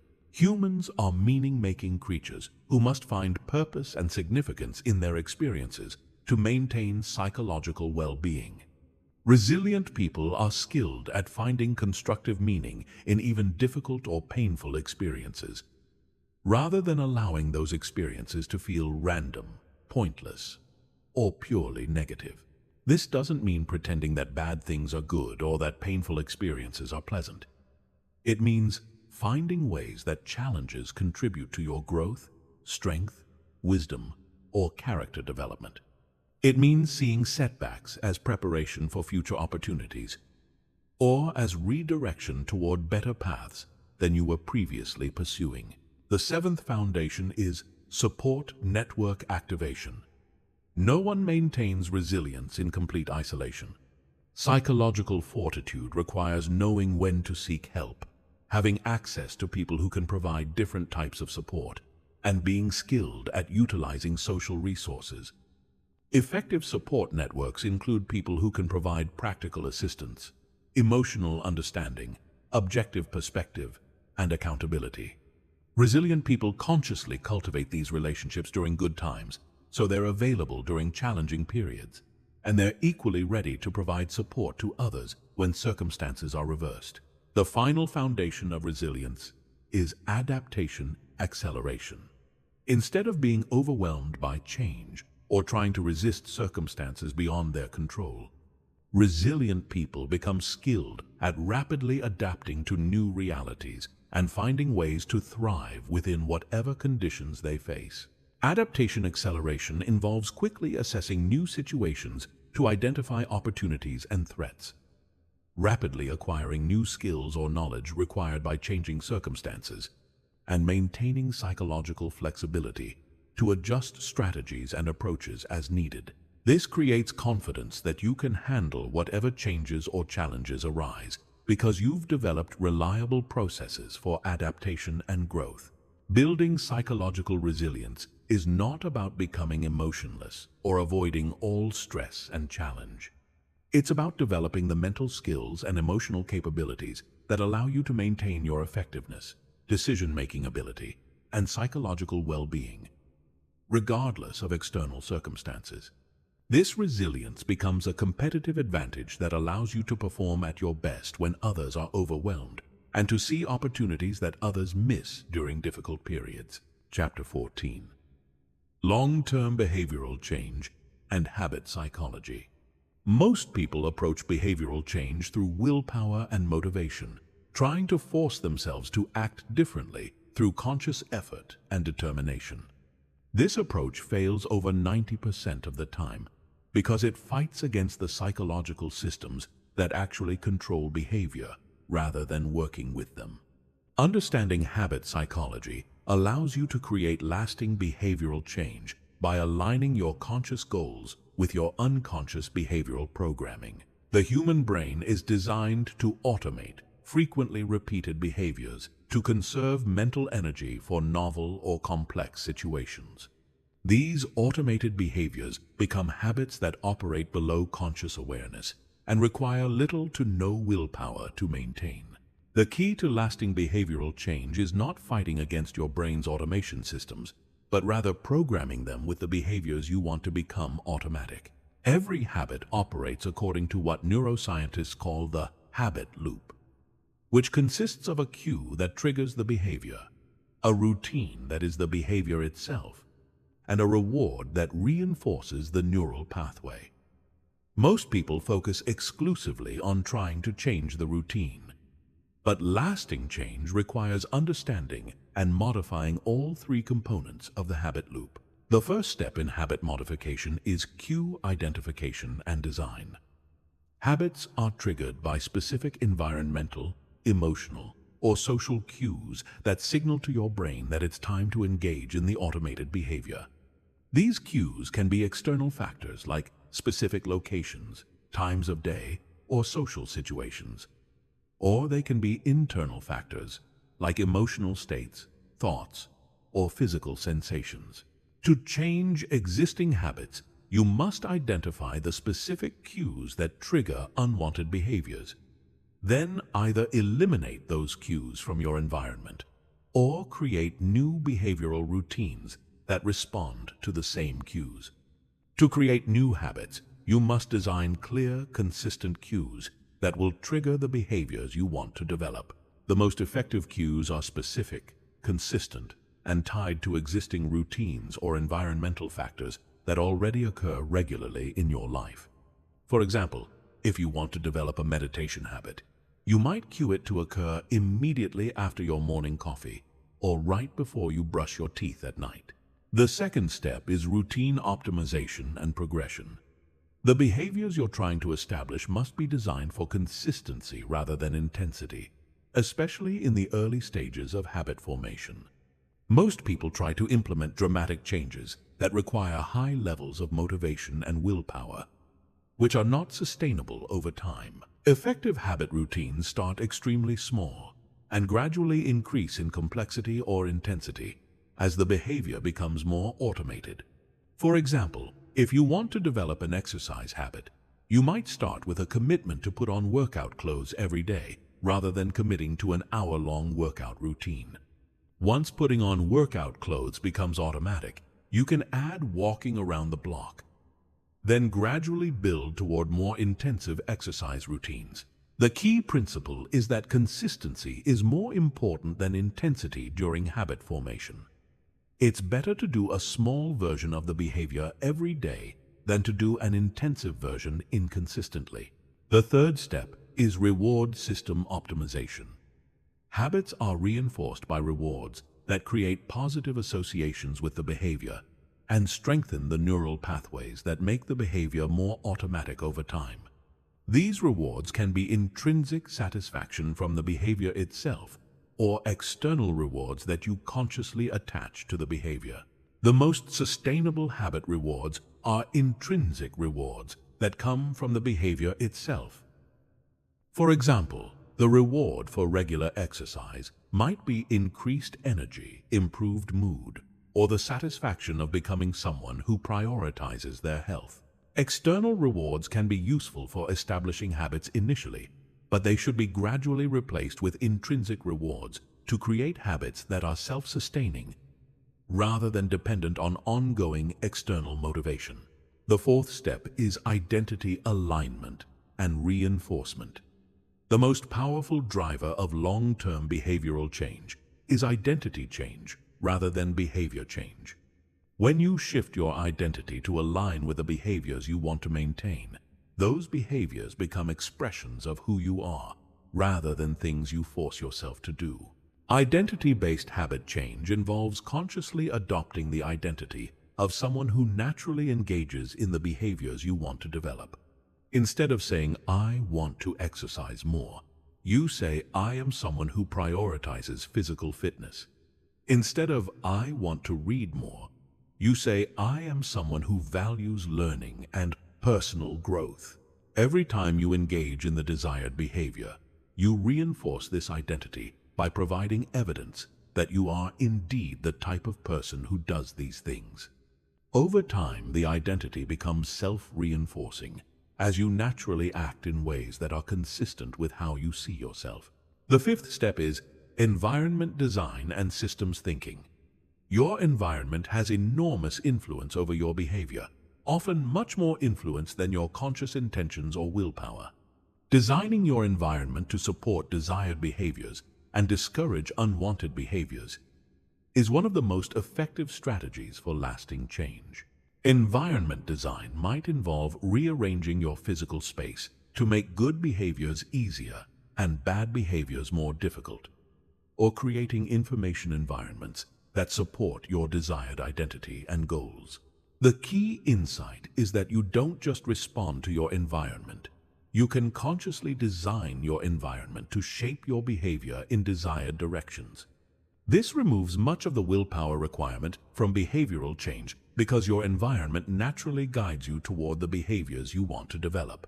The sixth step is implementation, intention, and failure recovery. Even well-designed habit systems will occasionally be disrupted by unexpected circumstances, high stress, travel, illness, or other factors beyond your control. The difference between people who maintain long-term behavioral change and those who give up is having predetermined strategies for getting back on track quickly when disruptions occur. Implementation intentions involve planning specific responses to likely obstacles or disruptions. You decide in advance what you'll do if you miss a day of your habit routine, how you'll maintain modified versions of your habits during travel or busy periods, and how you'll recover motivation when enthusiasm decreases. The final aspect of habit psychology is understanding that behavioral change is not a linear process, but rather a series of cycles that involve periods of rapid progress, plateaus, temporary setbacks, and renewed growth. Expecting this cyclical pattern prevents discouragement during inevitable challenging periods and helps maintain long-term perspective on the change process. Lasting behavioral change requires patience, consistency, and strategic thinking rather than intense effort and dramatic transformation attempts. When you work with your brain's natural learning and automation systems, rather than fighting against them, behavioral change becomes much more sustainable and satisfying. Chapter 15. The Complete Psychological Mastery Framework. You now possess a comprehensive understanding of human psychology that gives you enormous advantages in every area of life where human behavior matters. But knowledge without application remains merely interesting information rather than practical power. This final chapter integrates everything you've learned into a complete framework for applying psychological mastery in real-world situations to achieve your most important goals. The foundation of psychological mastery is what could be called strategic awareness, which means operating from conscious understanding of the psychological dynamics occurring in every human interaction, rather than simply reacting to surface-level behaviors and communications. Most people navigate social and professional situations based on intuition, emotion, and cultural conditioning. Strategic awareness involves automatically asking yourself several key questions during important interactions. What psychological state is the other person in right now? And how does that affect their decision-making capability and receptiveness to influence? What unconscious needs, fears, or motivations are driving their behavior beneath what they're explicitly communicating? What behavioral patterns are they demonstrating that predict how they'll respond to different approaches? You also maintain awareness of your own psychological state and how it's affecting your thinking, emotional responses, and behavioral choices.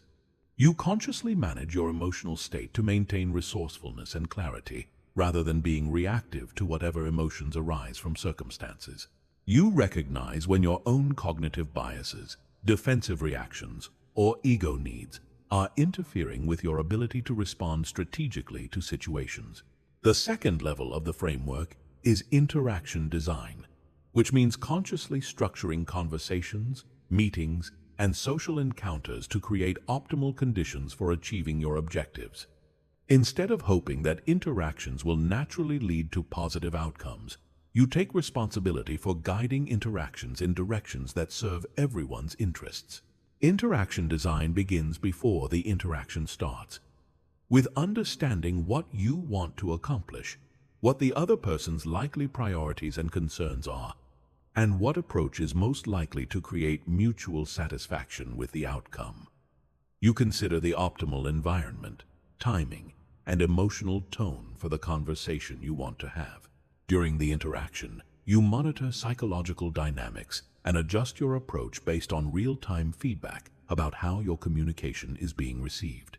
You notice when someone becomes defensive, disengaged, or resistant, and you shift your approach to re-establish psychological safety and openness. You pay attention to what creates energy and enthusiasm in the other person and lean into those areas rather than pushing through resistance. The third level is influence orchestration, which means systematically applying the principles of persuasion and behavioral psychology to create outcomes that serve your goals while providing genuine value to others. This is not manipulation because it's based on creating mutual benefit rather than one-sided advantage. Influence orchestration involves understanding what someone's primary motivations and psychological drivers are, then framing your requests and proposals in ways that align with those drivers. You provide value before asking for anything in return. Build trust through consistency and competence, and create social proof that supports the actions you're encouraging. You also understand timing and know when someone is psychologically ready to make decisions versus when they need more time, information, or emotional processing. You don't push when resistance indicates that someone isn't ready, but you also don't hesitate to ask for commitment when all the psychological conditions for agreement are present. The fourth level is relationship architecture, which means consciously building and maintaining relationships that provide mutual value over extended periods of time. Instead of focusing only on immediate transactions or interactions, you think strategically about how to create relationships that become more valuable for both parties over time. Relationship architecture involves understanding what different people need from relationships and consistently providing those things in sustainable ways. Some people need intellectual stimulation and challenging conversations. Others need emotional support and empathetic listening. Still, others need practical assistance and problem-solving collaboration. You also manage relationship dynamics to prevent common sources of conflict, resentment, or misunderstanding. You maintain appropriate boundaries while being generous with value. You communicate clearly about expectations and responsibilities while remaining flexible about how those are fulfilled. The fifth level is systematic influence, which means creating systems and processes that multiply your influence beyond what you can accomplish through individual interactions. This involves building reputation and credibility that creates influence even with people you've never met directly. Systematic influence might involve creating content that demonstrates your expertise and valuable perspective, building networks of relationships where people refer others to you, or developing systems that consistently deliver value to many people simultaneously. The sixth level is psychological leadership, which means inspiring others to voluntarily follow your guidance because they trust your judgment and believe that following your lead serves their interests. This is the highest form of influence because it doesn't require persuasion, manipulation, or ongoing effort to maintain. Psychological leadership is built through consistently demonstrating competence in areas that matter to others, making decisions that benefit the group rather than just yourself, and maintaining integrity between your stated values and your actual behavior. People follow psychological leaders because they want to, not because they have to. The final level is legacy creation, which means using your psychological mastery to contribute to outcomes that are larger and more important than your immediate personal interests. This involves applying your understanding of human behavior to solve significant problems, create value for many people. Legacy creation represents the most fulfilling application of psychological mastery because it aligns your influence capabilities with meaningful purposes that create lasting impact. When you use your understanding of human psychology to help others achieve their goals, solve important problems, or create positive change in the world, you experience the deep satisfaction that comes from using your capabilities in service of something larger than yourself.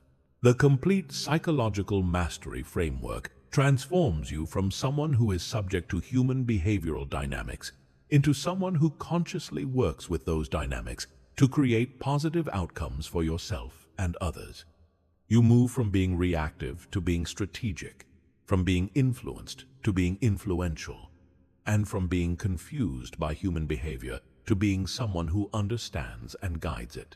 This mastery gives you confidence in social and professional situations because you understand what's happening beneath the surface of interactions.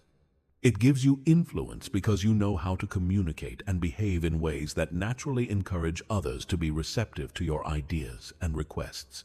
It gives you the ability to build meaningful relationships because you understand what different people need and how to provide value in ways that feel authentic and satisfying. Most importantly, psychological mastery gives you the freedom to choose your responses to any situation, rather than being controlled by unconscious reactions, defensive patterns, or social conditioning. You become the conscious architect of your own behavior and relationships, rather than being subject to whatever psychological forces happen to be operating in your environment. This freedom and capability represent the ultimate goal of understanding human psychology. Not just to achieve better outcomes in the external world, but to become the person you're capable of being when you're no longer limited by unconscious psychological patterns that don't serve your highest interests and values.